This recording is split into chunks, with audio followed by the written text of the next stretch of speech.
సమావేశానికి చేసినటువంటి municipal chairperson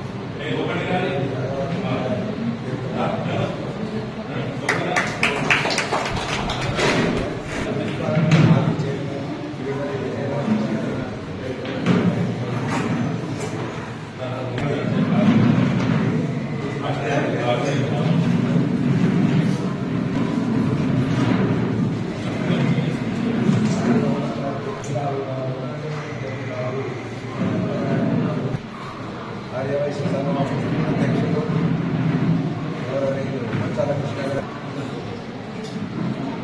chamber of commerce అధ్యక్షులు గౌరవనీయులు కొండా రాజేంద్ర గారు,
వారికి చప్పట్లతో శ్రీనివాస్ గారు మాట్లాడలేదు, ఒక నిమిషం మీరు ఎందుకంటే ఒక నిమిషం మాట్లాడుతున్నారు.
నేను భావిస్తున్నాను.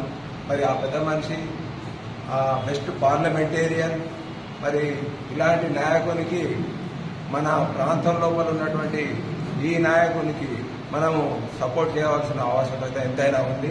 కావున అందరూ సహకరించవలసిందిగా, పార్టీలకు అతీతంగా సహకరించవలసిందిగా కోరుతున్నాము. ఈ ఆత్మీయ సమ్మేళనానికి విచ్చేసినటువంటి మీ అందరికీ స్వాగతం, సుస్వాగతం. మరి మీరు ఏ విధంగా ఇంత సమయం తక్కువ ఉన్నా కానీ, ఎండ లోపల ఉన్నా కానీ, అనేక పనులున్నా కానీ మీ యొక్క సమయాన్ని ఇచ్చి వచ్చినందుకు మేము ధన్యవాదాలు తెలియజేస్తున్నాం. ఇక్కడ చాలా విషయాలు చెప్తున్నాం. మనం మొన్న కూడా షార్ట్ నోటీస్లో కార్యక్రమం విజయవంతం చేసాం. మీ అందరికీ జీవన్ రెడ్డి గారి గురించి మనం మాట్లాడుకోవాల్సిన అవసరమే లేదు. వారు ఎంత సింప్లిసిటీ, అందరికీ అందుబాటులో ఉండడం, 4 దశాబ్దాల పైన రాజకీయ జీవితంలో, ప్రజా జీవితంలో ఉండడం చాలా పెద్ద గొప్ప విషయం. అందరితో కాదు అది, ఎందుకంటే వారి సింప్లిసిటీ, ప్రజలతో సంబంధాల వల్లనే అటువంటి అవకాశాలు ఉంటాయి. మరి వారి గెలుపు మనందరికీ అవసరం దృష్ట్యా. ఎందుకంటే రాష్ట్రంలో కాంగ్రెస్ గవర్నమెంట్ వచ్చింది, మరి కాంగ్రెస్ పార్టీ పరంగా ఉంటేనే అభివృద్ధి అది కామన్ సింపుల్ గా ఎవరైనా చేసిన మన కొద్దిగా మనకు కూడా స్వార్థం ఉండాలి. సెల్ఫిష్ మన డెవలప్మెంట్ కోసం ఇక్కడ కూర్చున్న వారు ఎవరికి స్వంతంగా ఎవరికే ఉంటాయి. మన వ్యాపారస్తులు ఎవరు అంత సేవా కార్యక్రమాలు అన్నింటిలో ఉంటున్నారు. మనకేంటంటే ఇక్కడ ఈ డెవలప్మెంట్ ఆలోచన దృష్ట్యా అందరూ ప్రతి ఒక్కరు కుటుంబ సభ్యులతో కూడా డిస్కస్ చేసి ఇందులో భాగస్వామ్యమై మరి వారిని గెలిపించి తద్వారా మన ప్రాంత అభివృద్ధికి దోహదపడే విధంగా కృషి చేయాలని మీ అందరినీ విజ్ఞప్తి చేస్తూ రాంబజార్ వైశ్య సంఘం ఏర్పాటు చేసిన కార్యక్రమంలో పాల్గొన్న పెద్దలు వివిధ హోదాల వారికి ముఖ్యంగా వైశ్య మిత్రులందరికీ పేరు పేరున నమస్కారం తెలియజేస్తా ఉన్నా. ఇవాళ 1996 బై ఎలక్షన్ లోపల ప్రధాన భూమిక పోషించింది ఆనాడు వైశ్యులు. ఆనాడు జీవన్ రెడ్డి గారిని ఉమ్మడి ఆంధ్రప్రదేశ్లో తెలిసే విధంగా చేసింది ఆనాడు వైశ్య సంఘాలు. అదే విధంగా ఈ రోజు ఎలక్షన్ రావడం జరిగింది. ఈ రోజు మన లోకల్ అభ్యర్థి ఇంతకుముందు అంటే వివిధ పార్టీల వేరే వాళ్ళు పోటీ చేయడం వల్ల కొన్ని ఇబ్బందులు ఉంటాయి. అవన్నీ కూడా మేము ఇబ్బందులు అర్థం చేసుకుంటాం. ఆ యొక్క ఇబ్బంది లేకుండా జీవన్ రెడ్డి గారు సుదీర్ఘ రాజకీయ అనుభవం ఉన్న వ్యక్తి అని మీ అందరికీ తెలుసు. కేవలం ఆపద అంటే ఫోన్ కాల్ తో పనిచేసిన వ్యక్తి ఎవరు ఉన్నట్టు జీవన్ రెడ్డి గారు. ఆయనే ఈయన పార్టీ చేసిన ఆ పార్టీకి పనిచేసిన చెప్పే వ్యక్తి కాదు. కేవలం ఎవరైనా నేరుగా పోయి కలిసే నాయకుడు అంటే ఈ ఉమ్మడి ఆంధ్రప్రదేశ్ లో జీవన్ రెడ్డి గారు చెప్పక తప్పదు. అదేవిధంగా ఇలా వైశ్యులందరూ కూడా అంటే మీరు ఓటు అడగడానికి ఓటు వేయడానికి ఇలా మనం చూస్తున్న యొక్క స్థలం కూడా పెద్దల జీవన్ రెడ్డి గారు ఆనాడు రాష్ట్రం నుంచి విముక్తి కల్పించింది జీవన్ రెడ్డి గారు చెప్పక తప్పదు. అందుకోసం ఈ యొక్క జరుగుతున్న ఎన్నికల్లో కూడా మనందరూ కూడా గమనించవలసిన అవసరం ఉంది. వివిధ రాజకీయ పార్టీలు కానీ వివిధ వ్యక్తులు కానీ అనేక కారణాలు ఉంటాయి. అవన్నీ వేరు. నిజామాబాద్ పార్లమెంట్ వేరు. మనకు ఒకటి జీవన్ రెడ్డి గారు ఓటమి చెందే ఉన్నాడు. ఇవాళ లోకల్ అభ్యర్థి సుదీర్ఘ అనుభవం ఉన్న వ్యక్తి. మనమందరం కూడా ఇలా జగించాలా అంటే ఈ యొక్క నిజామాబాద్ పార్లమెంట్ లో అత్యధిక మెజార్టీ ఇచ్చిన దానిలో వయస్సును పూర్తి బాధ్యత వహించాలని ఓటు వేయించాలని. ఎందుకంటే మీరు వచ్చిన వయస్సులందరూ కూడా రాంబజార్లో వ్యాపార వ్యవస్థ ఉంటుంది కనుక మనం ఒక్కొక్కల ఓటర్ను మీరు 100 మందిని ఓటేపించే సత్తా ఉన్న వ్యక్తులు ఈ ఊళ్ళంతా. కావున మీరందరూ కూడా ఆ యొక్క భూమిక పోషించి పూర్తి బాధ్యత వహించి జీవన్ రెడ్డి గారిని గెలిపించాలి. పేరు పేరున మీ వయస్సులందరికీ దండం పెట్టి కోరుతా ఉన్నాను. మనమంతా జీవనన్న కుటుంబం, జీవనన్న గెలుపు కోసం మనం శ్రమిద్దాం. మన మిత్రులకు, మన శ్రేయోభిలాషులకు, మన వ్యాపార సంస్థలకు, సందర్శించే వినియోగదారులకు, మరి మన కుటుంబ పక్షాన నిజామాబాద్ బోధన వరకు ఎవరు బంధువర్గం ఉన్నా, ఎందుకంటే అక్కడ మనకెంతో వ్యాపార పరంగా మరియు కుటుంబ పరంగా బంధుత్వాలు పాల్గొంటా నిజామాబాద్ ప్లస్ బోధన్, ఆర్మూర్, మెట్పల్లి, జగిత్యాల ఈ ప్రాంగణాల్లో కూడా పూర్తి స్థాయిలో కూడా బంధుత్వ కుటుంబాలు ఇక్కడ ఎన్నో ఉన్నాయి. వాళ్ళందరం కూడా మన జీవనన్న వ్యక్తిత్వాన్ని వాళ్ళకి చెప్పి మనకంటే ఎక్కువ కూడా నిజంగా కూడా చెప్తున్న నిజామాబాద్ అర్బన్ లా జీవనన్న అంటే నిజంగా అతని వ్యక్తిత్వాన్ని చూసి ఎంతో మంది తనకు వ్యక్తిగతంగా ఫాలో అవుతున్నారు. మరి దాన్ని మనం వెల్కమ్ చెప్పాలి. మన జగిత్యాలలో పట్ల పెద్ద ఎత్తున మెజార్టీ ఇస్తేనే మనకు గౌరవం. సార్ గెలుపు ఖాయం. గెలుపుల సమస్య మనం మెజార్టీ కోసం ఖచ్చితంగా జగిత్యాల మంచి మెజార్టీ ఇస్తే నిజంగా జగిత్యాల ప్రజలు నా వెన్నంటి ఉన్నారు, నాకు చివరి దశలో ఈ విధంగా సహకారం ఇస్తుంది. కాబట్టి జగిత్యాల మీద ఉన్న ప్రత్యేక అభిమానంతో నిజామాబాద్ పార్లమెంట్ సభ్యులుగా జీవనన్న పోటీ చేస్తున్న విషయం తను చెప్పిండు.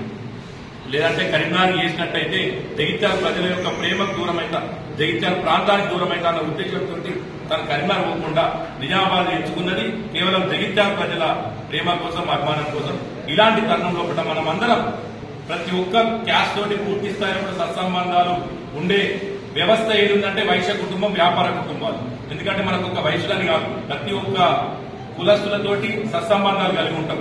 ఆ సత్సంబంధాలను మనం ఖచ్చితంగా ఈ పర్యాయం పార్టీలకు అతీతంగా ఎవరి ఏ పార్టీ గురించి ఆలోచన చేసినా గానీ మనము పార్టీలకు అతీతంగా ఐకమత్యంగా మరి నిజంగా కూడా రాంబజార్ లోని దాదాపు ప్రతి ఒక్క కుటుంబం 90% కుటుంబ సభ్యులు ఎవరెవరైతే రాంబజార్ సంఘంలో సభ్యత్వం ఉన్నారో వాళ్ళందరూ కూడా ఈ ప్రాంగణంకు రావడం జరిగింది. వాళ్ళందరికీ పేరు పేరున కృతజ్ఞత తెలియజేస్తూ మీరంతా ఈ వచ్చే వారం లోపల మన వంతుగా మనం ప్రతి ఒక్కరం బాధ్యత తీసుకొని మన ఇరుగు పొరుగు వాళ్ళకి చెప్పి జీవనన్న గెలుపు కోసం కృషి చేయాలి. మన బ్యాలెట్ లోపల మనకు మున్సిపల్ చైర్మన్ గారు చెప్పినట్టు 3వ నెంబర్ జీవన్ రెడ్డి గారి 3వ నెంబర్ చేతి గుర్తుకు ఓటేసి 13వ తేదీ నాడు ఉదయమే 1 గంట పోలింగ్ సమయం కూడా వేయించారు. మనము ఏదో పని ఒత్తిడిందని లేకపోతే ఏదో టూర్ పోదామని ఏదో హాలిడేస్ వచ్చినాయి అని చెప్పని దయచేసి ఎవరు భావించకుండా ఓటు వేసిన తర్వాతనే మీరు వెళ్ళండి. మనకు 5 సంవత్సరాలు జీవనానికి ఇక్కడ ఎవరో ఉంటేనే సార్ పనిచేస్తుందని కాదు, ఎవరు స్వతహాగా పోయినా గానీ సార్ పనిచేసే వ్యక్తి మీ అందరికీ తెలుసు. మనం పనికి ఉపయోగించుకుంటున్నాము. కానీ తనకు మంచి అవకాశం కల్పించినట్టయితే తను కూడా ఉత్సాహంగా పనిచేసే అవకాశం ఉంటుంది. ఇంకా 4.5 సంవత్సరాలకు పైగా కాంగ్రెస్ పార్టీ ప్రభుత్వం తెలంగాణ లోపల అధికారంలో ఉండబోతుంది. మరి కేంద్రం లోపల స్వపక్షం లోపల ఉన్న విపక్షం లోపల ఉన్న మన జగిత్యాల బాణిని కేంద్రంలో వినిపించే సత్తాగర నాయకుడు జీవన్ రెడ్డి గారు. ఇప్పుడు మనం విశాఖపట్నం అయినా, గుంటూరు అయినా, విజయవాడ అయినా జగిత్యాలంటే జీవన్ రెడ్డి గారు మీ ప్రతినిధి అంటారు. ఇప్పుడు అదే పద్ధతి ఒక్కసారి ఢిల్లీలో ఉన్న లోకసభల పార్లమెంట్ లో జీవనాన్ని అడుగుపెట్టినట్టయితే మనం కాశ్మీర్ అయినా కానీ మీ జగిత్యాలంటే జీవన్ రెడ్డి గారు మీ ఎమ్మెల్యే అనే పరిస్థితి వస్తుంది. దయచేసి అందరూ కూడా జీవన్ రెడ్డి గారు ఓటేయాలి. 45 సంవత్సరాల నుండి 43 కోట్లు నేను సారపడి ఉన్నాను. ఎవరు ఓటేసినా ఏమున్నా ఎవరిని ఇబ్బంది పెట్టాలన్న అధికారం సార్కి ఉండట్లేదు. పరిస్థితులకు అనుగుణంగా సార్ చూస్తుండే. గత ఎన్నికల్లో సంజయ్ కుమార్ క్లాస్మేట్ కృష్ణ గారు పోయినా కానీ ఇప్పుడు కూడా తప్పుగా భావించలేదు. ఎవరు కూడా సార్ ఒక పెద్ద మనిషిగా చూస్తారు. ఓటు వేసినా వేయకుండా ఇప్పుడు ప్రజలు ఉండే వ్యక్తి. నిజంగా మన ఎన్నికల్లో ఓడిపోవడం జగిత్యాల ప్రాంతానికి తీవ్రమైన నష్టం జరిగింది.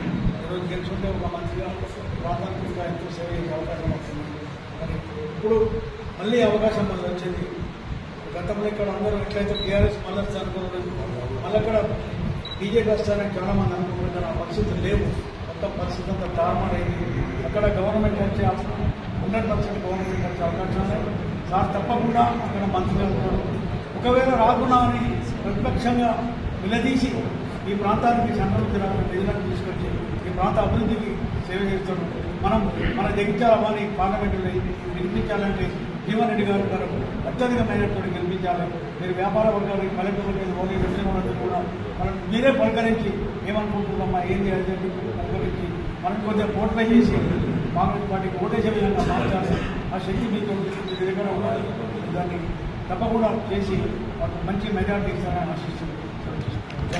పరిస్థితిలో ఈరోజు పార్లమెంట్ ఎన్నికల్లో మన అభ్యర్థిగా జీవనన్న మరి పోటీ చేస్తున్న విషయంలో మీరందరి సహకారం మరీ కోరడం జరుగుతుంది. ఎందుకంటే నిజామాబాద్ సెగ్మెంట్లో మన జగిత్యాల లాంటి అతిపెద్ద 7 నియోజకవర్గాల్లో తాను తలముంకలై ఉన్నాడు. మరి అందుబాటులో ఉన్నటువంటి వ్యక్తి, అన్నా అంటే నేనున్నా అనేటువంటి వ్యక్తి, కులపరంగా కానీ మతపరంగా కానీ ప్రతి వర్గానికి ప్రతి మతానికి అనేక రకమైన సేవలు చేస్తూ యావత్ జగిత్యాల జిల్లా, పూర్వ కరీంనగర్ జిల్లాను డెవలప్మెంట్ చేసిన మాట మీ అందరికీ తెలుసు. విద్య, వైద్య, మౌలిక కోసం కల్పించడంలో రాష్ట్ర చరిత్రలోనే మరి ఒక మొదటి స్థాయిలో ఉన్నాడు నిలిపినటువంటి మన జీవనన్న అహర్నిశలు కష్టపడి ప్రజాసేవకే తన జీవితాన్ని అంకితం చేసినటువంటి వ్యక్తి. మరి ఈసారి తాను చివరి ఎన్నిక అని చెప్పేసి చేస్తూ అప్పీల్ చేస్తూ ఈ రోజు మరి ఇందిరాగాంధీ, రాజీవ్ గాంధీ వాళ్ళ కుటుంబం, సోనియా గాంధీ, రాహుల్ గాంధీ సరసన మరి వాళ్ళ చేరే అవకాశం ఉంది. సాక్షాత్ ముఖ్యమంత్రి గారు కూడా మొన్న కోరుకులు అయితేంది, నిజామాబాద్ అయితేనని మరి జీవనన్న మీరు గెలిపించినట్టయితే కేంద్ర వ్యవసాయ శాఖ మంత్రిగా నేను చేస్తానని చెప్పి ఒక కమిట్మెంట్ ఇచ్చిన మాట మీరందరికీ విదితమే. దయచేసి ఇక్కడ ఉన్న వాళ్ళందరూ కూడా మీ ఇంట్లో ఉన్న మహిళలు, యువతులు కానీ నిజామాబాద్ సెగ్మెంట్ లో వచ్చే 7 నియోజకవర్గాల్లో మీకున్న బంధువర్గాన్ని అందరూ కూడా తప్పకుండా మరి మీరంతా ఈ విషయం చేరవేసి స్థానికంగా అందుబాటులో ఉన్నటువంటి వ్యక్తి, పార్టీలకు అతీతంగా ప్రసాద్ గారు అన్నట్టు మరి మనం తప్పకుండా జీవనన్నకు కాంగ్రెస్ పార్టీ ఓటేసి అహర్నిశలు కష్టపడి 4 రోజులు మీకు వీలైనంతలా అందరికీ చెప్పి ఓటింగ్ పర్సెంటేజ్ కూడా వయసులో పిలిపే జీవనన్న గెలుపు అనేది 96లో ఏ రకంగా ఉందో ఈ తడవ కూడా జగిత్యాల పట్టణ వయసులో పిలిపే జీవనన్న గెలుపుగా మరి మీరు ఒక తాత్కాలికంగా నిలుస్తారని మీ అందరినీ మరీ ప్రాధాన్యతగా కోరుతూ జై హింద్. చెప్పినట్టుగా చాలా తక్కువ టైం ఉంది కాబట్టి ఒకటే చిన్న విషయం, మనకి ఏ విధంగా అయితే నేను 2014లో కాంగ్రెస్ పార్టీ నుండి పోటీ చేయడం జరిగింది కౌన్సిలర్ గా. అప్పుడు మొత్తం వైశ్యులందరూ గీతా భవన్లకు ఇంకా గుర్తుంది. ఒకే తాటిపైన మొత్తం అందరూ జగిత్యాలలో ఉన్నటువంటి పట్టణంలో ఉన్న వైశ్యులందరూ మన పార్టీకి సపోర్ట్ చేయడం జరిగింది. ఖచ్చితంగా జీవనన్న గెలిచిండు. ఇప్పుడు కూడా నమ్మకం వచ్చింది. ఎందుకంటే మొన్నటి ఎలక్షన్ లో కొద్ది తేడాతో ఓడిపోయినందున మన ఉన్న పెద్దలందరూ, వయసులో ఉన్న ప్రముఖులందరూ కలిసి ఈసారి జీవనన్నకు మద్దతు తెలియజేస్తున్నారు. ఖచ్చితంగా ఇలాగే చేసి ఒకటి మేమంటే ఇప్పుడు క్యాన్వసింగ్ చెప్పడానికి మేము అందరి దగ్గర వెళ్ళడం జరుగుతుంది. కానీ మనం ఇక్కడ ఉన్న వ్యాపారస్తులు కాబట్టి ఇందులో ఖచ్చితంగా మీ దగ్గరికి వచ్చిన వాళ్ళందరికీ ఈసారి జీవనన్నకు అవకాశం ఇవ్వాల్సిందిగా అందరి తరపున కోరుతున్నాను. ప్రతి ఒక్కరూ పెద్ద మెజార్టీతో ఏ విధంగా అయితే మనకు ఒకటే మన వైద్యులు పట్టణంలో అని కొంచెం చిన్న నా వినికిడి దాన్ని మనం ఈసారి ఖచ్చితంగా వైద్యులు ఏకతాడి మీద నిల్చొని జీవనానికి ఒకే ఒకసారి అందరం కలిసి పనిచేద్దామని కోరుకుంటున్నాను. మీకే పరిచయం దానివల్ల చాలా మంది ఒకటే మాట్లాడారు జీవనన్న అమ్మ నువ్వు వైశ్యుల తరఫున అధ్యక్షుడు ఉన్నా కూడా అని చెప్పానంటే సరే సార్ ఖచ్చితంగా సపోర్ట్ చేస్తానని మాట ఇచ్చిన దయచేసి అందరూ నా మాట ఖచ్చితంగా నిలబెట్టండి. ఒకటే కోరిక. నిజంగా అన్న మాట్లాడిండ్రు. జీవనన్న ఈసారి ఎంపీకి నిలబడడం జరిగింది. పార్టీలకు అతీతంగా అది సపోర్ట్ చేయాలని కోరడం జరిగింది. మేమందరం కూడా అదే కోరుతున్నాం. ఎందుకంటే మన రాష్ట్రంలో కాంగ్రెస్ గవర్నమెంట్ ఉంది. మన జీవనన్న గెలిచినట్టయితే జగిత్యాల అభివృద్ధి చెందుతుంది. అదేవిధంగా ఎంపీగా వెళ్ళినట్టయితే పార్లమెంటులో ప్రజా గొంతుగా వినిపించగలే ఒకే ఒక వ్యక్తి జీవనన్న. అలాంటి వ్యక్తి అక్కడికి వెళ్ళినట్టయితే సెంట్రల్ నుంచి వచ్చే ఫండ్ తప్పకుండా చేయగలిగే శక్తి, అదేవిధంగా ఆలోచన, అనుభవం ఉంది జీవనన్నకి. ఆ అనుభవం అనేది 40 ఏళ్ల సుదీర్ఘ అనుభవాన్ని ఈరోజు మనము ముందు పంపినట్టయితేనే తన పార్లమెంట్లో అడుగుపెట్టి స్థానికుడు జీవనన్న అనేది స్థానికుడు మీ అందరికీ కూడా సుపరిచితుడు. కాబట్టి తప్పకుండా జీవనన్న గారికి పార్లమెంట్కి వెళ్ళడానికి మీ అందరి సహాయ సహకారాలు కావాలి. ఎందుకంటే ఇక్కడ ఉన్న వాళ్ళందరూ మీరు ఓన్లీ మీ ఓటే కాదు, మీకు సంబంధించిన మీ దగ్గరికి వచ్చిన మీ ఎవరైతే వ్యాపారస్తులు ఉంటారో వాళ్ళకు వినియోగదారులే కానివ్వండి, మీ చుట్టాలే కానివ్వండి, మీ ఫ్రెండ్ సర్కిలే కానివ్వండి, ప్రతి ఒక్కరికి జీవనన్నకి వేయాల్సిందిగా ప్రతి ఒక్కరిని కోరాలి మేము కోరుతున్నాము. ఎందుకంటే మీ అందరు కూడా ఒక్కొక్కరు 100 ఓట్లు వేయించగలిగితేనే ఈ రోజు జీవనన్న గారు అత్యధిక మెజారిటీతో గెలుస్తారు. కాబట్టి మీ జగిత్యాల మట్టుకు మాత్రం జగిత్యాల మట్టుకు జీవనన్న అందరికీ సుపరిచితుడు. మీ అందరికీ కూడా ఏ ఒక్కరు వచ్చినా కానీ ఎందుకు వచ్చారు, ఎవరు ఏం చేస్తారని ఏం అడగకుండా మీ సమస్య ఏంది బాబు అని అడిగే వ్యక్తి ఒకే ఒక్కరు జీవనన్న. ఆ జీవనన్న వరకు మీ అందరు కూడా ఇప్పుడు ఉన్నది చాలా టైం తక్కువ, 3 రోజులు మాత్రమే ఉంది. ఆ 3 రోజులు మీ అందరికీ కూడా ఈ టైం కేటాయించి గంటన్నరను ప్రతి ఒక్కరు ఒక రోజుకి ఒక గంటన్నర ఉపయోగించి మీ అందరి ఫ్రెండ్స్ కి కానీ నిజామాబాద్ పార్లమెంటరీ ఎవరైతే మీకు రిలేటివ్స్ ఉంటారో వాళ్ళందరికీ ఫోన్ చేయాల్సిందిగా కోరుకుంటూ స్థానికులు జీవనన్న సపోర్ట్ చేయాల్సిందిగా మీ అందరికీ కోరుకుంటున్నాం.